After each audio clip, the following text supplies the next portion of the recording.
নমস্কাৰ আপোনালোক সকলোকে আমাৰ ষ্টাডি লেব ইউটিউব চেনেললৈ স্বাগতম জনাইছোঁ। আজি আমি সোশ্যাল সায়েন্স আৰু জিকেৰ এটা ইম্পৰ্টেণ্ট টপিক য'ত আমি ইয়াত আৰ্য সমাজ, দেৱ সমাজ, প্ৰাৰ্থনা সমাজ আদিৰ ওপৰত মোষ্ট ইম্পৰ্টেণ্ট প্ৰশ্নসমূহ প্ৰস্তুত কৰি লৈ আহিছোঁ। সমাজৰ ওপৰত এটা বা দুটা প্ৰশ্ন অসমৰ সকলো কম্পিটিটিভ এক্সামত আহি আছে। আহক তেনেহ'লে পলম নকৰাকৈ ভিডিঅ'টো আৰম্ভ কৰোঁ। আমাৰ প্ৰথম কুৱেশ্যনটো হ'ল আত্মীয় সভা কেতিয়া প্ৰতিষ্ঠা কৰা হৈছিল? ইন হুইচ ইয়াৰ আত্মীয় সভা ষ্টাৰ্টেড? ইয়াৰ শুদ্ধ উত্তৰটো হ'ব 1815 চনত।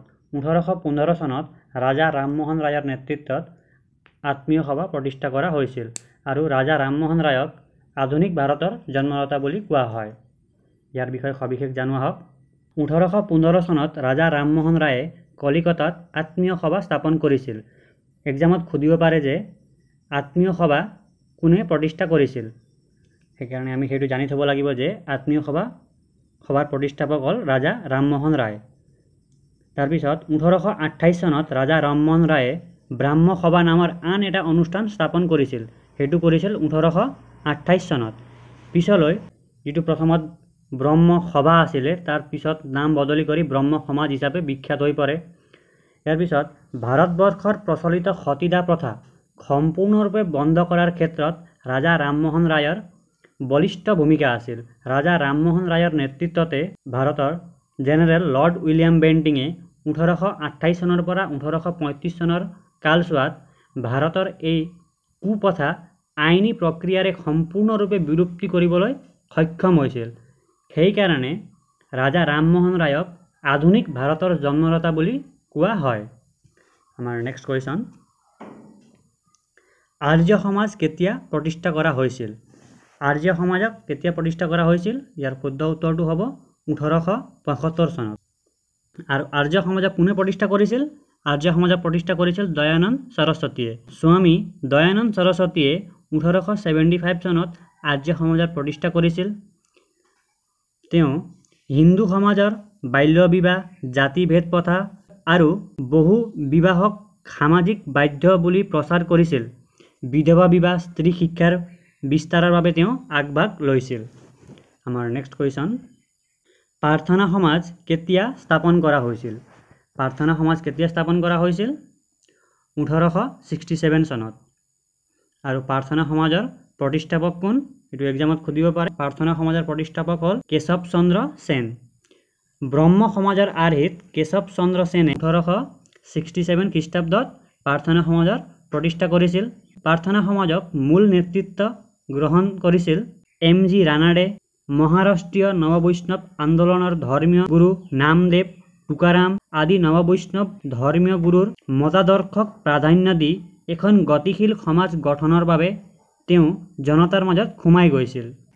আমাৰ নেক্সট কুৱেশ্যন, এই কুৱেশ্যনসমূহ এক্সামৰ কাৰণে খুব ইম্পৰ্টেণ্ট, কিয়নো সমাজৰ পৰা প্ৰাৰ্থনা সমাজ, আৰ্য সমাজ, এই সমাজসমূহৰ পৰা অসমৰ সকলো এক্সামতে ইয়াৰ পৰা কুৱেশ্যনসমূহ আহি থাকে।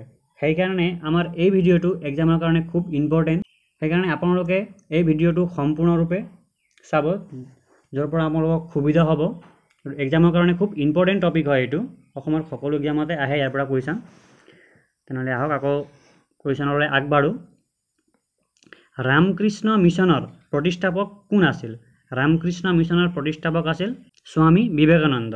আৰু স্বামী বিবেকানন্দৰ প্ৰকৃত নাম কি? এইটো এক্সামৰ কাৰণে খুব ইম্পৰ্টেণ্ট। স্বামী বিবেকানন্দৰ প্ৰকৃত নাম হ'ল নৰেন্দ্ৰ নাথ দত্ত। আমাৰ নেক্সট কুৱেশ্যন, মুছলিম লীগ কেতিয়া গঠন কৰা হৈছিল? মুছলিম লীগৰ গঠন হৈছিল 1906 চনত। যেতিয়া বংগভংগ 1905 চনত হৈছিল, তাৰ এবছৰৰ পিছতে মুছলিম লীগৰ গঠন হৈছিল। আৰু মুছলিম লীগ কোনে কোনে গঠন কৰিছিল, কাৰ নেতৃত্বত গঠন হৈছিল, সেইটো এটা ইম্পৰ্টেণ্ট। মুছলিম লীগ আগা খান আৰু সলিমুল্লাৰ নেতৃত্বত 1906 চনত গঠন হৈছিল। আমাৰ নেক্সট কুৱেশ্যন, গদৰ পাৰ্টিৰ প্ৰতিষ্ঠা কেতিয়া কৰা হৈছিল? গদৰ পাৰ্টিৰ প্ৰতিষ্ঠা কেতিয়া হৈছিল? ইয়াৰ শুদ্ধ উত্তৰটো হ'ব 1913 চনত। আৰু গদৰ পাৰ্টি কাৰ নেতৃত্বত প্ৰতিষ্ঠা কৰা হৈছিল? সেইটো এক্সামৰ কাৰণে ইম্পৰ্টেণ্ট।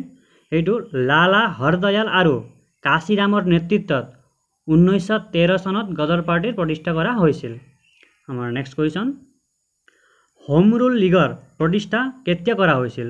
হোম ৰুল লীগৰ প্ৰতিষ্ঠা কেতিয়া হৈছিল আৰু হোম ৰুল লীগৰ প্ৰতিষ্ঠা হৈছিল 1916 চনত আৰু হোম ৰুল লীগ কোনে প্ৰতিষ্ঠা কৰিছিল হোম ৰুল লীগ প্ৰতিষ্ঠা কৰিছিল বাল গংগাধৰ তিলক আৰু এজন ইয়াত জড়িত হৈ আছে আপোনালোকে কমেন্ট কৰি জনাব যে আন এগৰাকী ব্যক্তি কোন যিজনে হোম ৰুল লীগ প্ৰতিষ্ঠা কৰাত অৱদান আগবঢ়াইছিল বা হোম ৰুল লীগ প্ৰতিষ্ঠা কৰাত যিজন প্ৰধান ব্যক্তি আমাৰ নেক্সট কোৱেশ্চন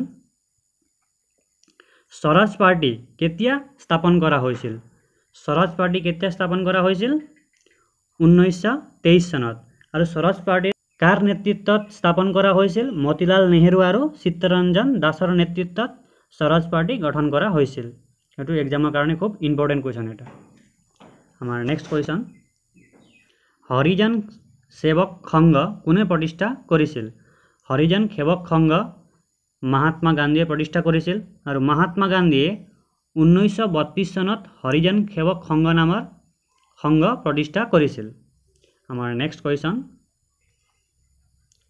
স্বতন্ত্ৰ শ্ৰমিক পাৰ্টি কেতিয়া আৰু কোনে স্থাপন কৰিছিল স্বতন্ত্ৰ শ্ৰমিক পাৰ্টি 1937 চনত প্ৰতিষ্ঠা কৰা হৈছিল আৰু এই স্বতন্ত্ৰ শ্ৰমিক পাৰ্টিটো বি.আৰ. আম্বেদকাৰৰ নেতৃত্বত প্ৰতিষ্ঠা কৰা হৈছিল আমাৰ নেক্সট কোৱেশ্চন ফৰৱাৰ্ড ব্লক কোনে প্ৰতিষ্ঠা কৰিছিল ফৰৱাৰ্ড ব্লক কোনে প্ৰতিষ্ঠা কৰিছিল আৰু ইয়াৰ শুদ্ধ উত্তৰটো হ'ব সুভাষ চন্দ্ৰ বসুৰ নেতৃত্বত ফৰৱাৰ্ড ব্লক প্ৰতিষ্ঠা কৰা হৈছিল আমাৰ নেক্সট কোৱেশ্চন আজাদ হিন্দ ফৌজ কেতিয়া প্ৰতিষ্ঠা কৰা হৈছিল আজাদ হিন্দ ফৌজ কেতিয়া প্ৰতিষ্ঠা কৰা হৈছিল ইয়াৰ শুদ্ধ উত্তৰটো হ'ব 1942 চনত 1942 চনত ৰাস বিহাৰী বসুৱে আজাদ হিন্দ ফৌজ প্ৰতিষ্ঠা কৰিছিল কিমান চনত 1942 চনত ইয়াত দুটা কোৱেশ্চন আহিব এক্সামত এটা হৈছে আজাদ হিন্দ ফৌজ আৰু আনটো হৈছে আজাদ হিন্দ সৰকাৰ আজাদ হিন্দ সৰকাৰটো বেলেগ হয় আৰু আজাদ হিন্দ ফৌজটো বেলেগ হয় ইয়াৰ গঠন প্ৰতিষ্ঠা বেলেগ বেলেগ সময়ত হৈছিল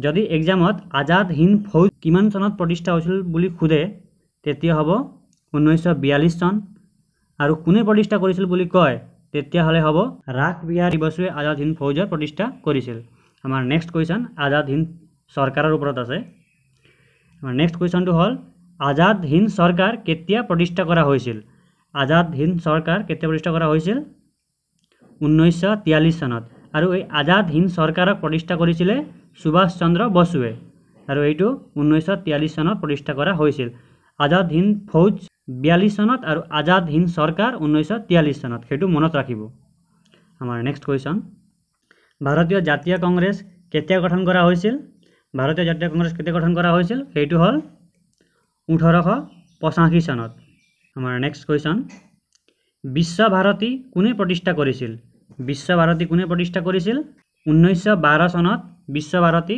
ৰবীন্দ্ৰনাথ ঠাকুৰৰ দ্বাৰা প্ৰতিষ্ঠা কৰা হৈছিল ধন্যবাদ আজিৰ কাৰণে ইমানে এই ভিডিঅ'ৰ পিডিএফটো আমি এই ভিডিঅ'ৰ ডেসক্ৰিপচনৰ লিংকত দিছো যাৰ পৰা আপোনালোকে এই ভিডিঅ'ৰ পিডিএফটো ডাউনলোড কৰিব পাৰিব ধন্যবাদ